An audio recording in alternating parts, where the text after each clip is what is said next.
عليكم ورحمة الله وبركاته. إن الحمد لله نحمده ونستعينه ونستغفره ونعوذ بالله من شرور أنفسنا ومن سيئات أعمالنا. من يهده الله فلا مضل له ومن يضلل فلا هادي له. وأشهد أن لا إله إلا الله وحده لا شريك له وأشهد أن محمدا عبده ورسوله. يا أيها الذين آمنوا اتقوا الله حق تقاته ولا تموتن إلا وأنتم مسلمون. يا أيها الناس اتقوا ربكم الذي خلقكم من نفس واحدة وخلق منها زوجها وبث منهما رجالا كثيرا ونساء واتقوا الله الذي تساءلون به والأرحام إن الله كان عليكم رقيبا. يا أيها الذين آمنوا اتقوا الله وقولوا قولا سديدا يصلح لكم أعمالكم ويغفر لكم ذنوبكم ومن يطع الله ورسوله فقد فاز فوزا عظيما. أما بعد فإن خير الحديث كتاب الله وخير الهدي هدي محمد صلى الله عليه وسلم وشر الأمور محدثاتها وكل محدثة بدعة وكل بدعة ضلالة وكل ضلالة في النار. أعوذ بالله السميع العليم من الشيطان الرجيم. بسم الله الرحمن الرحيم. كل نفس ذائقة الموت وإنما توفون أجوركم يوم القيامة فمن زحزح عن النار وأدخل الجنة فقد فاز وما الحياة الدنيا إلا متاع الغرور. ہر جان موت کو چکھنے والی ہے. تم قیامت کے دن ہی اپنے پورے کے پورے اجر دیے جاؤ گے. سو جسے جہنم سے بچا دیا گیا اور جنت میں داخل کر دیا گیا یقیناً وہ کامیاب ہو گیا. اور یہ دنیا کی زندگی دھوکے کے سامان کے سوا کچھ بھی نہیں.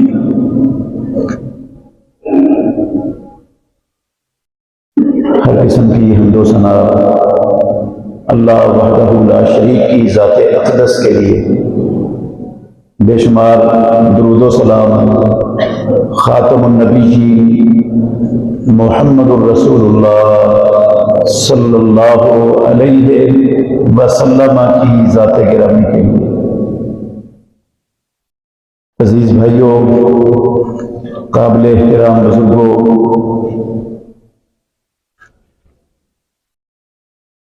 یہ فتنوں کا دور ہے.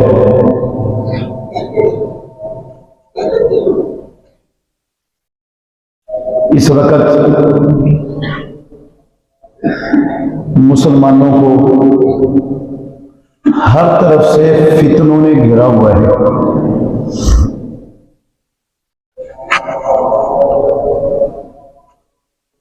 اور اس دور میں ہر مسلمان، ہر کلمہ پڑھنے والا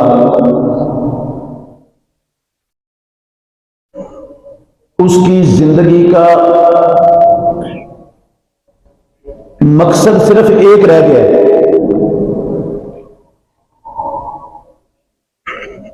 کہ میری یہ دنیا والی زندگی اچھی اور بہتر بن جائے۔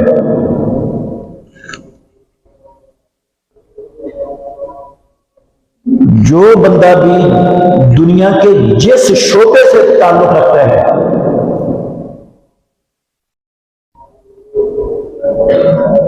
اس شعبے سے اس کا سب سے بڑا مطمع نظر مقصد یہی ہے کہ میری دنیا اچھی ہو جائے۔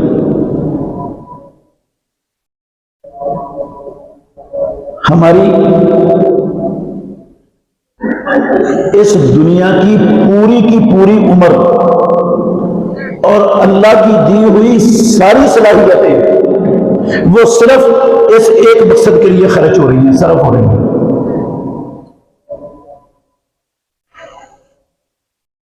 جبکہ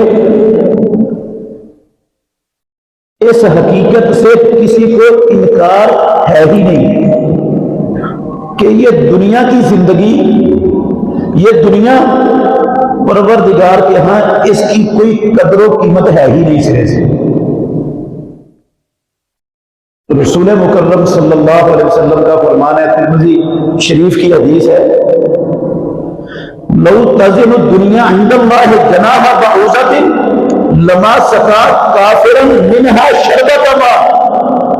اگر دنیا کی زندگی کی قدر و قیمت اللہ کے ہاں ایک مچھر کے پر جتنی ہوتی تو رب العالمین دنیا میں کسی کافر کو پانی کا گھونٹ بھی نصیب نہ ہونے دیتے، سارے کے سارے کافر پیاس سے تڑپ تڑپ کے مر جاتے، گھونٹ بھی نہ ملتا۔ کافروں کو وافر پانی ملنا، وافر اعلیٰ سے اعلیٰ مشروبات ملنا، دنیا کی ساری نعمتوں کا کافروں کے پاس وافر ہونا، اس سے معمولی سے معمولی سمجھ رکھنے والا بندہ بھی سمجھ سکتا ہے کہ رب العالمین کی نظر میں اس دنیا کی قیمت مچھر کے پر جتنی بھی نہیں ہے، اس لیے کافروں کو ہر شے دی ہوئی ہے۔ اور ہماری نظر میں مچھر کا پر کتنی اہمیت کا حامل ہے۔ آپ کو کوئی کہے کہ 1 روپے کا مچھر کا پر خرید لو، لے لو گے؟ کوئی بھی نہیں لے گا۔ کوئی 54 کا کہے لے لو، 54 کا بھی کوئی لینے کے لیے تیار نہیں ہوگا۔ کوئی آپ کو مچھر کا پر فری میں دے، مفت میں، اور کہے مفت میں لے لو، پھر بھی کوئی نہیں لے گا۔ اور اگر مچھر کا پر ہمارے گھر میں پڑا ہوا ہو تو ہم کبھی بھی اس کو اپنے گھر میں برداشت نہیں کرتے، جھاڑ کر اپنے گھر سے، دفتر سے باہر نکالنے کی کوشش کرتے ہیں۔ جتنا مچھر کا پر ہم سب کی نظر میں کم تر ہے، گھٹیا ہے، حقیر ہے، میرے محترم بھائیوں، یہ دنیا رب العالمین کی نظر میں اس سے کہیں زیادہ گھٹیا اور حقیر اور کم تر ہے، جس کی خاطر ہمارے دن بھی، ہماری راتیں بھی، ہمارا بچپن بھی، ہماری جوانی بھی، ہمارا بڑھاپا بھی، جس کی خاطر ہماری ساری صلاحیتیں صرف ہو رہی ہیں، جس دنیا کی خاطر وہ ایک مچھر کے پر سے بھی زیادہ گھٹیا اور کم تر ہے رب کی نظر میں۔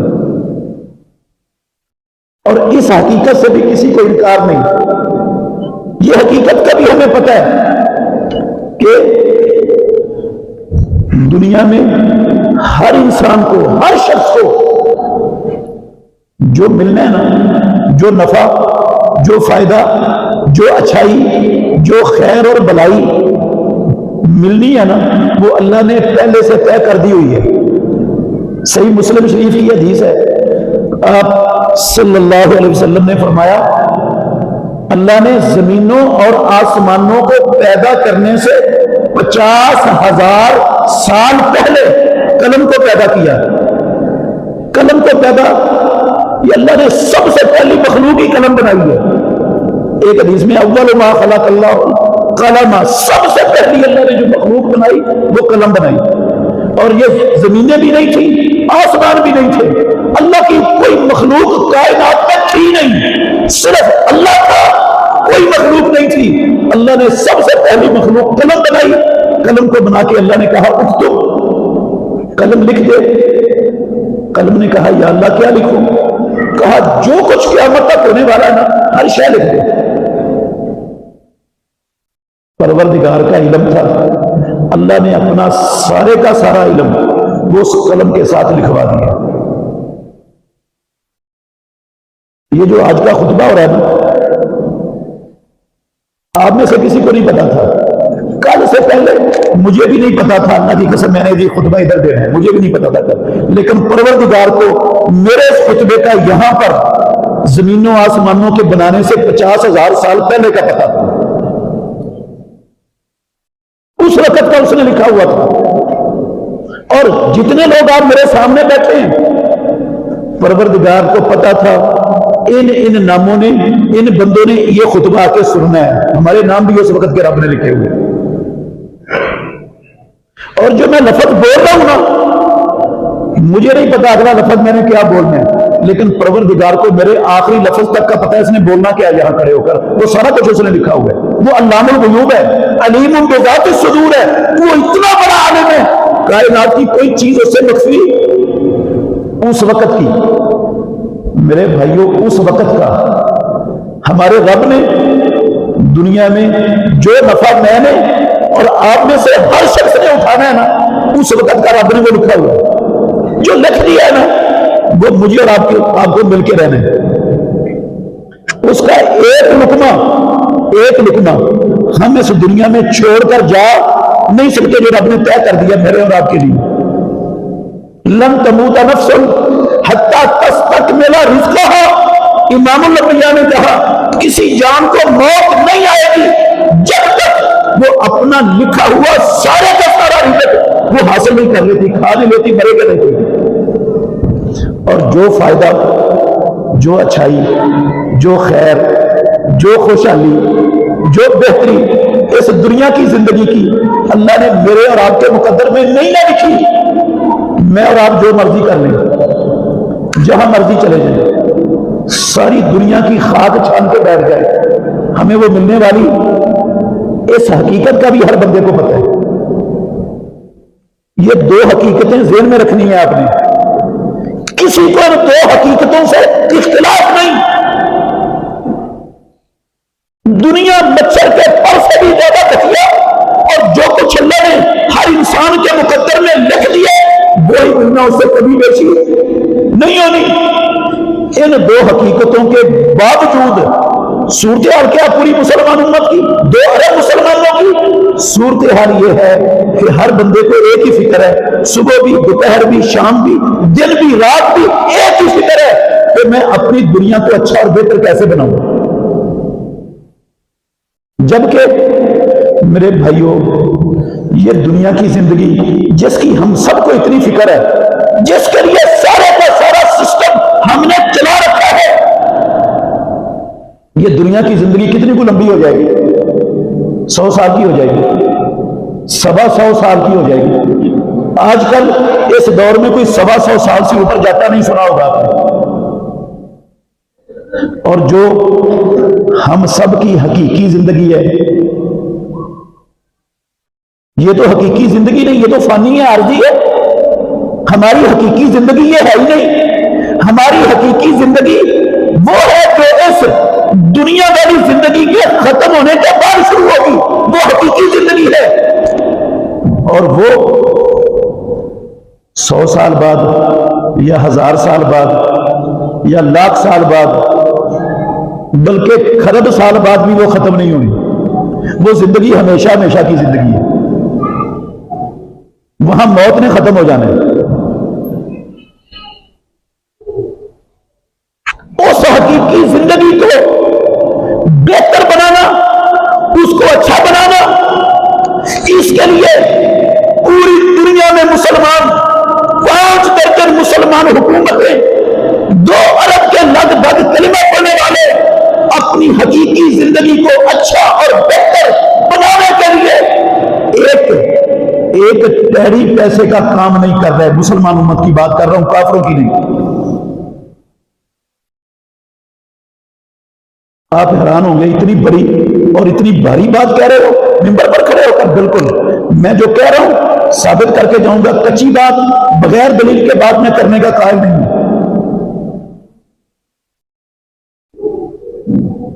میں نے کہا 2